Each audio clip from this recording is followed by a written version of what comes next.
네가 와서 좋아 좋아, 이 찬양의 고백이 약간 이렇게 오글거리죠. 그런데 감사합니다. 근데 나 그 다음의 고백들이 너무 좋아요. 하나님이 보내셨기에 우리가 좋아하고, 하나님이 보내셨기에 그 삶이 달라지는 거죠.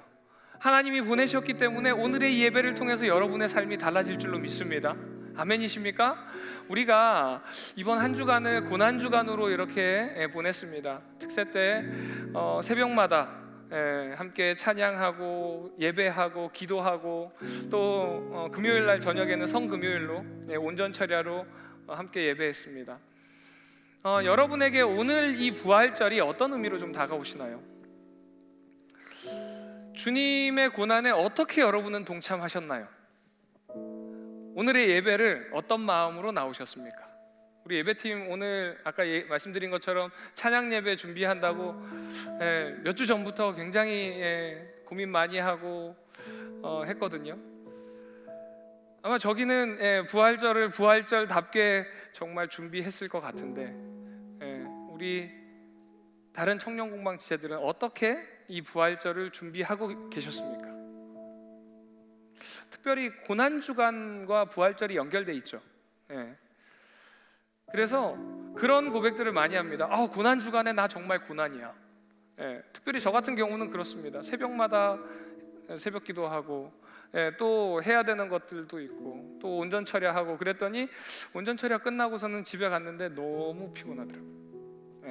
육신적 고난, 고난주간에는 그런 고난을 당해야 되나요? 당해야 되는가? 당하셨나요? 편안하게 사셨나요? 편안하게 살면 고난주간이 아닐까요? 필리핀에서는 이런 고난주간이 되면은 제가 들었는데, 그 마을에 유지가 되는 그 집안에 있는 장남이나 차남이나 그 집안에 있는 남자가 십자가를 진다고 합니다.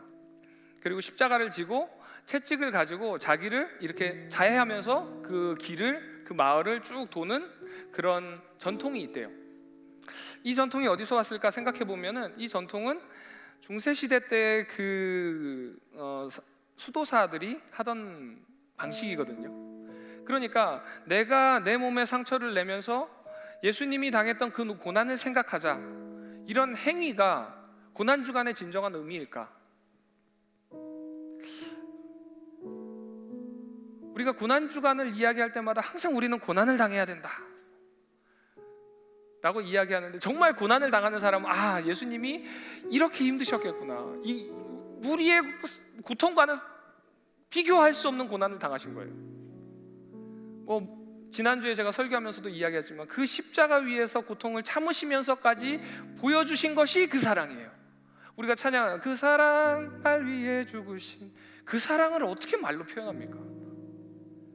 그런데 그 사랑을 느끼기 위해서 우리가 행위적인 고난을 당해야 되고, 그 고난주간을 고난 속에서 보내야 되는가? 제가 이번 올해의 고난주간이 굉장히 저한테는 좀 색다른 고난주간이었던 것 같습니다. 사실 지금 제가 이렇게 질문 드리는 내용들은요, 제가 매해마다 고난주간마다 제가 생각하던 얘기예요. 고난주간이니까 당연히 고난 당해야지, 고난주간이니까 금식하고요, 고난주간이니까 뭔가 힘들어도 괜찮아. 근데 정말 고난주간이 그런 의미인가요? 이번 올해의 고난주간이 참 특별했던 이유는, 우리가 2주 전부터 계속해서 가룟유다에 대해서 나누었잖아요. 가룟유다에 대해서 나누면서 이 고난주간이 그런 의미가 아니네 라는 생각이 들더라고요. 예수님의 공생의 기간을 돌아봤을 때에 언제가 가장 클라이막스일까요? 예수님이 태어나셔서 사역하시고, 우리가 요한복음 계속 표적들, 7가지 표적들 나누었던 것처럼 그런 이적들을 행하시다가 나사로를 살리신 그 사건이 모든 사람의 생각을 깬 사건이죠. 그런데 스토리상을 보면요, 이 십자가 위에서 돌아가신 게 클라이막스예요. 왜냐하면 예수님께서 이 땅 가운데 오셔서 공생의 기간 동안에 말씀하신 내용들을 들어보면 무엇이에요? 아까 우리 조전도사님께서 찬양 인도하면서 그 얘기했었죠. 구약에 약속했던 메시아, 구약에서 계속해서 말씀하셨던 그 말씀이 뭐예요? 메시아를 내가 보낼 것이다. 그 메시아가 너희들을 구원할 것이다. 무엇으로? 왕으로 오신다는 거죠. 그래서 마태복음의 주제는 왕으로 오신 예수님이에요. 그래서 마태복음의 60%는 예수님의 설교에 대해서 나와 있습니다. 그런데 그 설교의 비유가 설교를 통해서 계속해서 이야기하는 거, 베이스가 되는 건 뭐냐면 구약 성경이에요. 구약에 이렇게 하나님께서 말씀하셨어. 그 말씀을 내가 이루러 왔다는 거죠. 그게 마태복음의 내용이거든요. 그러니까 세상 사람들이 볼 때 예수님의 이 여정의 클라이막스는 십자가 사건이에요. 왜? 왕으로 오셨는데 왕으로 오신 줄 알았는데 예루살렘에 올라갈 때 이스라엘 백성들이 다 드디어 그 왕이 메시아가 오셨구나 그러면서 호산나 다윗의 자손 예수여 어서 오시옵소서. 아래다가 종려나무 가지 깔면서 자기 겉옷 내려 놓으면서 예배했거든요. 그랬는데 그 왕이 십자가 위에서 죽었어요. 그러니까 완전 반전이죠, 스토리상으로. 그런데 이 스토리를 그리스도인인 우리가 들을 때는요, 이 십자가의 사건이 클라이막스가 아니에요.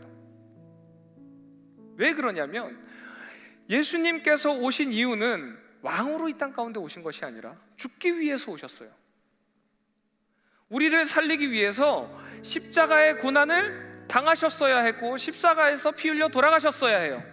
그렇기 때문에 이 십자가의 고난을 이해하기 위해서는 먼저 예수님의 사역이 이해가 돼야 돼요. 그래서 그리스도인인 우리에게는 이 십자가 사건이 클라이막스가 아니고요, 부활 사건이 클라이막스예요. 왜냐하면 예수님께서 공생의 기간 동안 말씀하셨던 그 말씀에 마침표를 빵 찍는 게 부활이거든요. 예수님이 부활하셨어. 예수님이 부활하셨어. 제가 금요일 날 그 그리스도 디 오리진이라는 영화를 봤거든요. 그 영화가 2013년에 이스라엘에서 제작된 영화입니다. 히라버로 말을 해서 전혀 알아들을 수가 없고, 그런데 그 자막이 대체로 성경에 있는 구절들을 인용해서 다 자막을 달았어요. 그랬는데 우리가 아는 것처럼 예수님께서 이제 죽으시고 3일 만에 부활하신 거를 누가 가장 먼저 보았어요? 마리아와 여인들이 보았죠. 마리아와 여인들이 보아서 이제 그 제자들이 앉아 있는 그곳에 가서 예수님이 부활하셨어 라는 이야기를 하는데, 조금은 다르게 해석될 수도 있을 것 같은데, 뭐냐면 제자들끼리 이렇게 이야기합니다. 그가 부활하셨어. 그가 부활하셨어. 이러면서 서로 막 기뻐하는 내용이 있어요. 왜 그 이야기가 있을까? 그 모션이 왜 그런 반응들이 나올까요? 그 반응은 뭐냐면 예수님께서 공생의 기간 동안에 계속해서 말씀하셨던 그 내용, 그 내용이 이루어졌다는 거예요. 제가 몇 번 복음서에 대한 이야기 했었죠. 마태, 마가, 누가는 공통된 관점을 가지고 보고 있다. 그 관점의 핵심이 뭐냐면 인간으로 오신 예수님께서 부활하심으로 인해서 하나님의 아들이심이라는 거를 빵 찍는 게 이 마태, 마가, 누가의 핵심이에요. 스토리의 라인입니다. 그런데 우리는 이 고난주간을 지나면서 아까도 제가 말씀드린 것처럼 고난을 자꾸 생각하다 보니까 그 고난에만 집중하는 거예요. 예수님이 이렇게 힘드셨어. 예수님이 채찍을 맞으시면서 그 고난을 감내하셨어. 왜요? 우리를 살리기 위해서. 그런데 자꾸 이 고난주간 하다 보니까 그 고난에만 자꾸 집중을 하더라는 거죠. 이것이 우리가 범하고 있는 굉장히 큰 오류입니다. 왜 당하셨어야 했을까요? 왜요? 우리를 살리기 위해서 오셨다는 거예요. 그 왜라는 부분을 모르면 오늘의 부활절은요, 그냥 1년에 한 번 있는 예배랑 다르지 않아요. 그냥 교회에서 부활절이네, 하나의 절기네, 혹은 고난주간 때마다 고난을 당하시는 분은 드디어 고난에서 해방되는 날이네, 그렇게 해석할 수도 있다는 거죠. 왜냐하면 우리가 그 고난을 진짜 육체적인 고난만 생각하고 있거든요.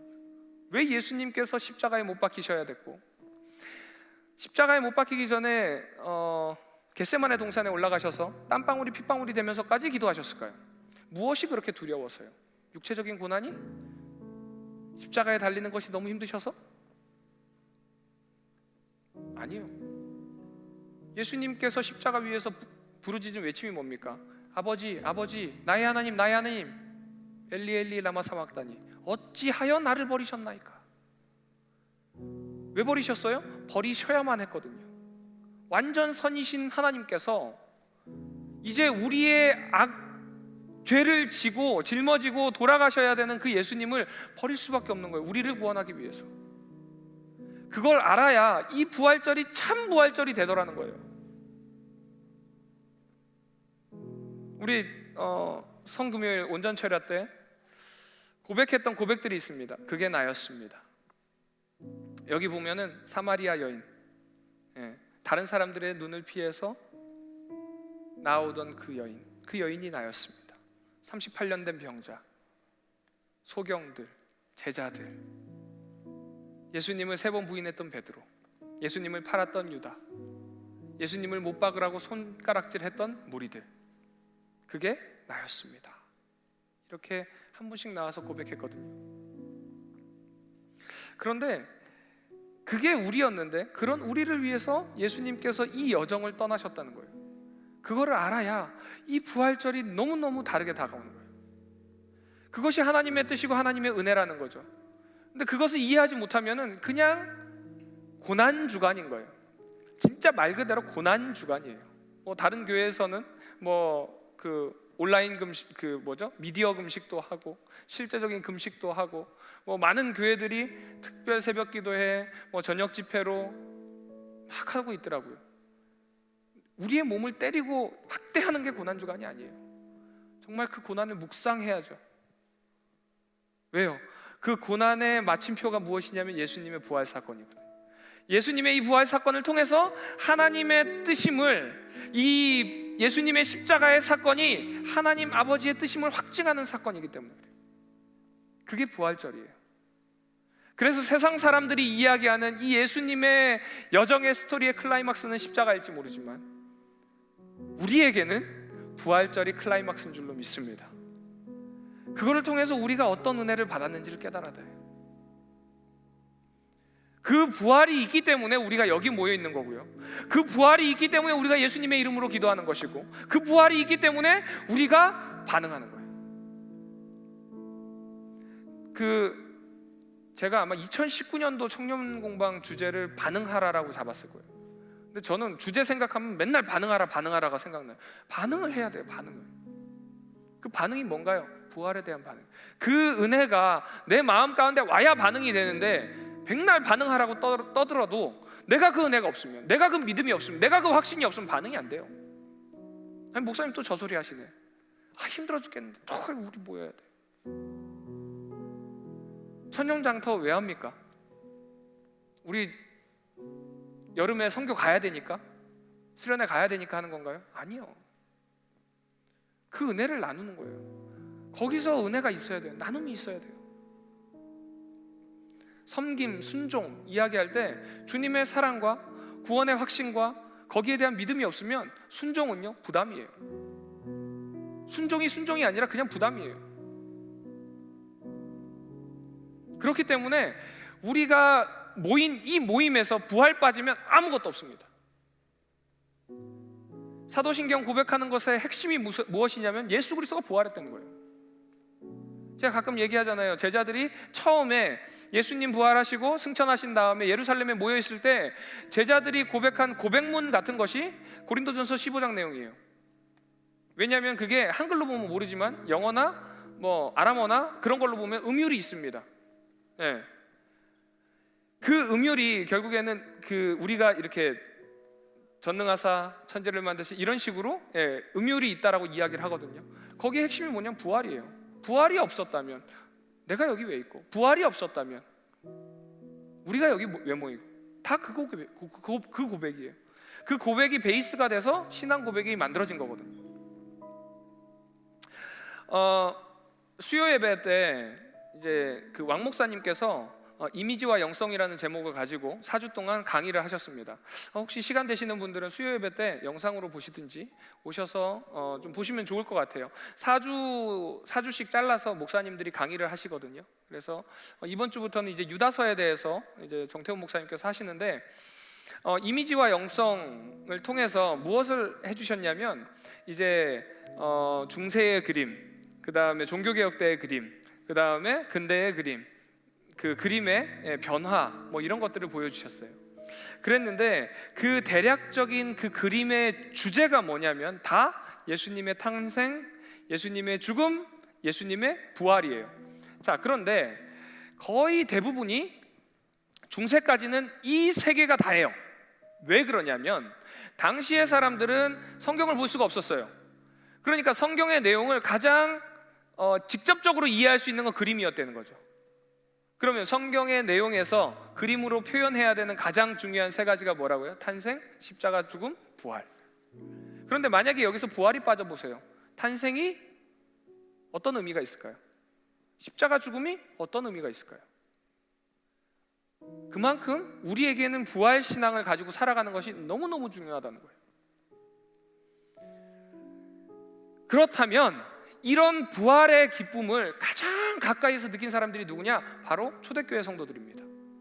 초대교회 성도들이 이 부활을 경험하고 나서 이 부활의 기쁨을 나누고 나서 어떻게 살았는지를 보면은 우리가 지금 이 시대를 살아갈 때에 어떤 마음으로 어떤 모습으로 우리가 살아가야 되는지를 좀 볼 수 있어요. 그래서 오늘 그 말씀을 좀 나누려고 합니다. 함께 보실 하나님의 말씀은 사도행전 2장 47절부터 43절부터 47절 말씀입니다. 제가 앞에 서두가 좀 길었는데 뒤에는 조금 짧게 하겠습니다. 2장 43절부터 47절 말씀, 우리 44절부터 46절까지는 한 절씩 교독하시고 47절은 한 목소리로 합독하도록 하겠습니다. 제가 먼저 봉독해 드리겠습니다. 사도행전 2장 43절로 47절까지의 말씀입니다. 사람마다 두려워하는데 사도들로 말미암아 기사와 표적이 많이 나타나니 있는 사람이 다 함께 있어 모든 물건을 서로 통용하고 또 재산과 소유를 팔아 각 사람의 필요에 따라 나눠주며 날마다 마음을 같이하여 성전에 모이기를 힘쓰고 집에서 떡을 떼며 기쁨과 순전한 마음으로 음식을 먹고 함께 고백합니다. 하나님을 찬미하며 또 온 백성에게 칭송을 받으니 주께서 구원받는 사람을 날마다 더하게 하시니라. 아멘. 오늘 이 본문이 어떻게 보면 초대교회 성도들이 부활의 그 기쁨을 경험하고 나누고 했던 그 사람들이 모여서 했던 모습을 그대로 써놨어요. 그래서 이 2장의 내용을 보면은 첫 번째 마가의 다락방에 성령님이 임하셨던 그 내용이 2장 1절부터 11절인가요? 13절인가요? 11절까지 있을 거예요. 네, 11절까지 있습니다. 그 다음에 12절부터는 무엇이 나오냐면 그 사람들이 이제 나가서 전도하는 내용, 또 베드로가 그 부활 신앙을 경험하고 마가의 다락방에서 성령 체험한 베드로가 솔로몬 행각에 나가서 설교하는 내용이 있습니다. 그 설교하는 내용의 핵심이 무엇이냐면 예수 그리스도가 부활했다는 거예요. 네. 그리고 나서 이제 그 사람들이 모여서 어떤 초대교회의 모습을 보였는지를 오늘 본문에서 설명하고 있습니다. 그런데 그들의 삶을 보면은 딱 두 가지로 나눌 수 있어요. 첫 번째가 44절과 45절 말씀인데 제가 읽어드리겠습니다. 믿는 사람이 다 함께 있어 모든 물건을 서로 통용하고 이렇게 이야기합니다. 부활의 기쁨을 나누었던 그 사람들의 첫 번째 반응은 무엇이냐면 네 거, 내 거 없다는 거예요. 우리 안에 한 공동체, 우리가 모두가 가족이라는 거죠. 그러니까 지금이야 뭐 그럴 수 있지, 뭐 좀 나눠줄 수 있잖아요. 커피 한 잔 이렇게 사줄 수 있죠. 네, 그죠? 한중아? 예배팀을 위해서 커피 사줄 수 있잖아. 네, 오늘 쏜대요. 자, 우리 회장님, 희택이, 우리 증경 회장님 살 수 있죠? 네, 떨지 마세요. 네, 그러니까 다 나눠줄 수 있어요. 그런데 당시의 초대교회 성도들에게 이거는 너무너무 힘들어요. 지난주에도 제가 말씀드렸지만 초대교회 성도들에게는 계급이 있었습니다. 자유인도 있고 하인도 있고 종도 있었어요. 그런데 자유인들끼리의 어떤 나눔은 괜찮지만 자유인이 하인에게, 종에게 나의 물건을 통용한다? 쉽지 않아요. 네, 우리 스스로가 내가 이득이 있어야 무언가를 주잖아요. 그런 이야기 많이 하죠. 기브 앤 테이크. 뭐 받는 게 있어야 주는 게 있지. 근데 그게 없죠. 지금 초대교회의 모습은 모든 물건을 다 함께 나누어 쓰더라는 거예요. 왜 이런 삶이 가능할까요? 가능한 이유는 부활하신 그 주님을 목격했기 때문에 그래요. 그 부활하신 주님을 바라보고 나서 이제는 그 믿음이 있는 거예요. 마음 가운데 그리스도의 삶을 이야기할 때 그리스도의 삶이 무엇인가, 예수님께서 공생의 기간 동안에 말씀하셨던 그 내용이 무엇인가 서로 함께 나누라는 거죠. 서로를 사랑하라는 거죠. 대계명이 뭐예요? 주 너의 하나님을 사랑하라, 이처럼 누구를? 내 이웃을 사랑하라. 부자 청년이 와가지고 떨리는 마음으로 이야기하죠. 나 율법 다 지켰어요 주님. 이제는 내가 천국 가려면 어떻게 해야 됩니까? 네 물건을 다 팔아가지고 가난한 자들에게 나눠주고 나를 따르라. 가족도 버리고 재물도 버리고 아내도 버리고 자녀도 버리고 자기 십자가를 지고 나를 따르라. 그것이 제자의 삶이다. 이게 예수님께서 하신 말씀이에요. 그러니까 부활하신 그 주님이 하나님의 아들이시고 구약에서 이야기했던 메시아라는 것이 확증되니까 이제는 내 물건이 내 물건이 아니에요. 무엇이 더 중요한지가 깨달아지는 거예요. 세상에서 내가 붙잡고 살아가는 이 물건이 진짜 중요한 것이 아니라 그 하늘 소망, 천국 소망을 꿈꾸게 되더라는 거죠. 그 천국에서의 그 기쁨을 위해서 이 땅 가운데서의 내가 가지고 있는 건 모든 거 다 나눠줄 수 있다는 거예요. 그래서 그리스도인의 삶이 뭔가요? 선한 일을 많이 하고 나누어주고 선을 베풀고 구제하고 도우고, 그런 것들이 그리스도인의 삶인가요? 예수님께서 말씀하신 삶은요, 그거는 어떤 모습을 이야기하는 거예요. 그 모습의 메인 핵심이 무엇인지를 봐야 돼요. 부활하신 그 주님을 믿는다라면 아까 말씀드렸던 것처럼 순종의 모습이 무엇이 돼야 돼요? 순종을 하려면 믿음이 있어야 돼요. 그 부활에 대한 믿음이 없으면 순종이 부담이라니까요. 믿음이 없는데 내 거 나눠주래요. 이거 너무 부담돼. 나 힘들어야 되는데, 나 밥 먹을 거 못 먹는데. 그게 부담인 거예요. 왜? 믿음이 없기 때문에. 그런데 초대교회 성도들은 그런 것들이 없었다는 거죠. 왜요? 그 사람 마음 가운데 믿음이 있었거든요. 그래서 44절 처음에 어떻게 시작하나요? 믿는 사람이. 모든 사람이, 그 자리에 있는 모든 사람이 아니라 그 부활을 믿는 사람이 서로 물건을 통용하더라는 거예요. 그냥 믿음이 없으면 아무 소용없는 거예요. 제가 처음에 고난주간과 부활절의 의미를 이야기할 때도 믿음에 대해서 얘기했죠. 믿음이 없으면 부활절은 일주일에 한 번 나와서 예배드리는, 무언가 좀 특별한 한 주간, 그런 특별한 한 주간이 언제예요? 부활절 있고 크리스마스 있고. 그렇죠. 청년부 안에서는 청년부의 행사가 좀 특별한 주일이겠죠. 아니요. 부활절은요, 고난주간과 부활절은 우리 그리스도인들이 기억해야 되는 날이에요. 기념해야 되는 날이에요. 무엇을 통해서? 가장 경건하게 보내면서 예수님의 그 십자가 사건을 계속해서 묵상해야 돼요. 누구 때문에 돌아가셨나요? 누구 때문에? 그게 나였어요. 그게 나였습니다. 그리고 1년의 예배 중에 가장 기쁜 날이 부활절이에요. 왜? 우리 때문에 돌아가신 그 주님께서 확증해 주셨거든요. 이 말씀이 다 나에게 주신 이 말씀이구나. 나를 살리기 위한 여정이셨구나. 나를 살리기 위해서 아직도 일하고 계시는구나. 빵! 찍는 게 부활절이에요. 가장 기뻐야 돼요. 아까 우리 예배팀 막 그거보다 더 뛰어야 돼. 더 뛰세요. 한 이만큼 뛰어야 돼. 여기까지. 발이 이 정도까지 올라가야 돼. 내가 아까 이따 볼 거예요. 뭐냐면 믿음이에요. 믿음에 대한 확신이 있어야 된다는 거예요. 그러면 그것이 누군가를 위해서 이 자리 앞에서 예배하는 것이 아니라 주님을 찬양하는 거예요. 주님을 예배하는 거예요. 그런데 우리는 자꾸 다른 것을 보죠.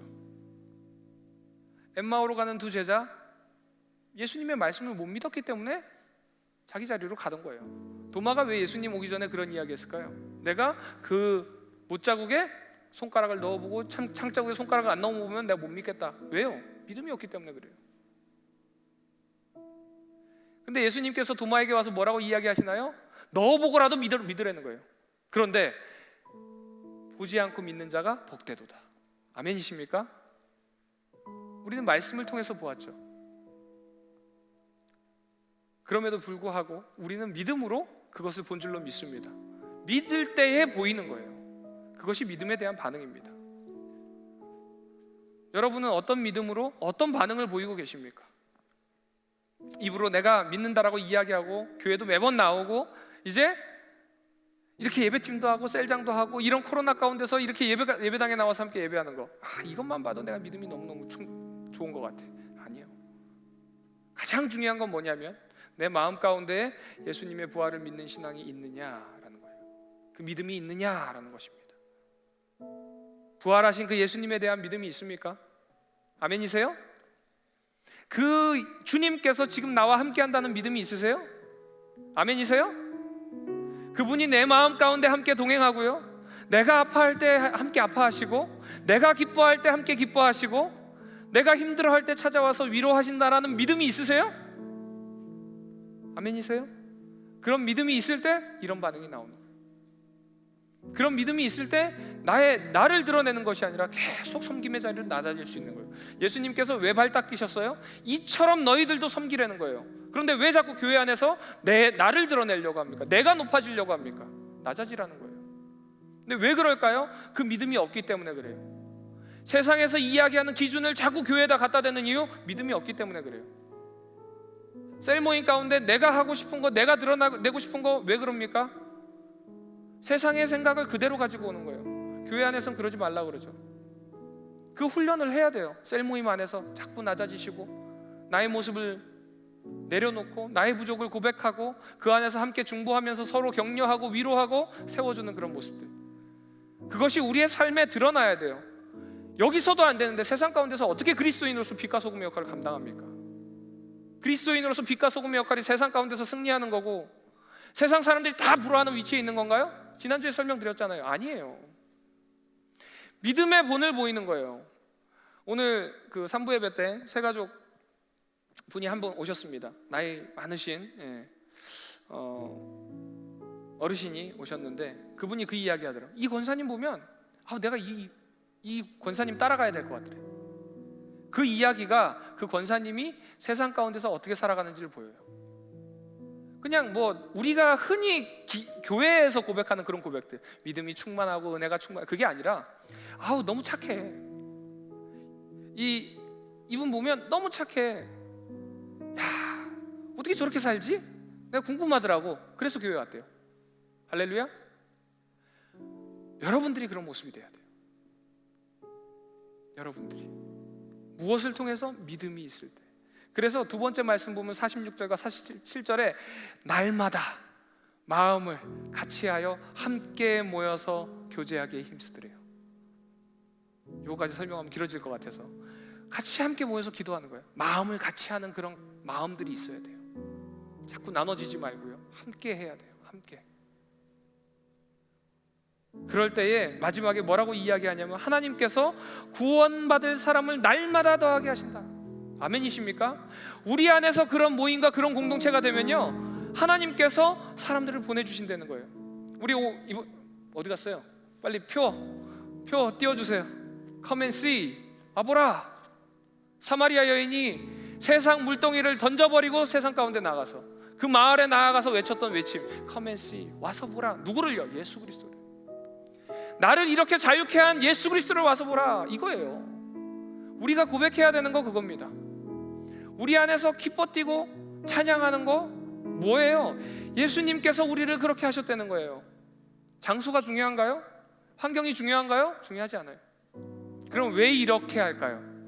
우리가 5월 첫째 주 아래 내려가서 라운지 예배 드립니다. 5월 다섯째 주에 친구 초청해서 우리 그 주변에 있는 분들 초청해서 함께 예배하길 원합니다. 어디에서? 여기서가 아니라 카페에서. 왜 그렇게 할까요? 예배는 경건하게 드려야지. 그것도 틀린 말은 아니에요. 경건해야 돼요. 중요한 거는 그 예배를 통해서 우리가 찬양하는 그 대상이 우리에게 얼마나 기쁨을 주는지를 드러내기를 소망합니다. 교회의 문턱을 낮추는 거예요. 왜? 그 은혜를 좀 받으려는 거예요. 그 은혜를. 세상 사람들이 그리스도인들을 바라보면서 참 많은 선입견이 가지고 있습니다. 요즘 말로 프레임을 씌워놨죠. 예, 그 프레임을 아무리 설명한다고 될까요? 아니요. 우리의 삶으로 드러내야 돼요. 삶으로. 우리가 그렇게 반응할 수 있는 이유는 주님께서 그걸 다 보여주셨잖아요. 십자가에서. 십자가 위에서 보여주시고, 이 빈 돌무덤이거든요. 빈 돌무덤을 통해서 예수 그리스도의 그 부활하심을 확증해 주셨다는 거예요. 부활하심이 확증됨으로 인해서 무엇이 해석되는 줄 아세요? 이 십자가의 사건부터 시작해서 예수님께서 오신 그때까지의 여정이 다 우리를 향한 사랑이구나. 할렐루야.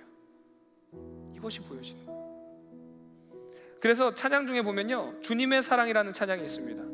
그 찬양 보면은 이런 고백을 해요. 나 얻었네 변함없는 그 사랑, 내 안에 기쁨의 노래 멈출 수가 없네. 이렇게 고백하거든요. 무엇을 통해서 얻은 거예요? 우리가 그 십자가에서 피 흘려 돌아가신 그 죽음이 어떤 죽음인지, 부활하신 그 부활이 어떤 부활인지 내가 믿음으로 내가 얻었다는 거예요. 무엇을? 변함없는 사랑을. 그 사랑이 지금으로 여기서 끝나는 것이 아니에요. 2000년 전에 그 옛날 이야기가 아니라 지금 우리에게도 여전히 변함없이 사랑하고 있다는 거예요. 아멘이십니까? 그 고백이에요. 그렇기 때문에 그 사랑을 우리가 받았기 때문에 내 안에 어떻게 형용할 수 없는 기쁨이 있다는 거예요. 그 고백이에요. 주님의 사랑을 느끼면 이런 고백이 나올 수밖에 없어요. 제가 왜 지난주에 그렇게 울었을까요? 저는 진짜 설교하면서 그렇게 운 게 처음이에요. 왜 그러냐면 그 사랑이 말로 설명할 수 없지만 설명할 수 없는 안타까움과 그 사랑을 통해서 내가 어떤 은혜를 받았는지가 자꾸 마음 가운데 넣어주시는 거예요. 그 사랑을 전하지 못하는 안타까움. 여러분도 느껴야 되는데, 근데 그 사랑을 느끼면 어떻게 된다고요? 기뻐 뛰게 되는 거예요. 다윗이 바지가 내려가도 모를 정도로 찬양하잖아요. 시편 95편에 보면은 주님을 예배하는 그것을, 주님을 사랑하는 그 마음을 어떻게 표현해야 된다고 이야기하냐면 감사와 찬양과 경배와 영광과 다 그렇게 이야기합니다. 결국엔 예배예요. 예배 안에서 그 기쁨이 넘쳐나야 됩니다. 그 기쁨에 함께 동참하시기를 주님의 이름으로 축원드립니다. 우리 청년 공방의 모임과 나눔이 날마다 넘쳐나서 그 모임을 궁금해하고 그 주님의 사랑을 궁금해하는 사람들로 충만해지기를 우리 주님의 이름으로 축원드립니다.